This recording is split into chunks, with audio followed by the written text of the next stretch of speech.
តើបងប្អូនទាំងអស់គ្នាមានដឹងអត់ថា 4C របស់ពេជ្របណ្ដុះនោះមានអ្វីខ្លះបងប្អូនទាំងអស់គ្នាចា 4C របស់ពេជ្របណ្ដុះគឺទី1តាក់ទងជាមួយនឹង carat carat នោះគឺតាក់ទងជាមួយទម្ងន់របស់ពេជ្របងប្អូនទាំងអស់គ្នាទី2គឺ color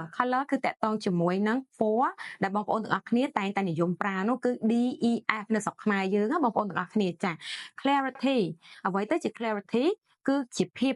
ច្បាស់នៃភាពភ្លឺថ្លាស្អាតរបស់ពេជ្រតែម្ដងបងប្អូនទាំងអស់គ្នាហើយអ្វីមួយទៀតនោះគឺការខាត់របស់ពេជ្រចាបងប្អូនទាំងអស់គ្នាអញ្ចឹង 4C របស់ពេជ្របណ្ដោះជាមួយនឹងពេជ្រធម្មជាតិអត់មានអីខុសគ្នាទេបងប្អូនទាំងអស់គ្នាព្រោះដោយសារថាមានការទទួលស្គាល់ពីស្ថាប័នសហរដ្ឋអាមេរិកដូចគ្នាទី1គឺ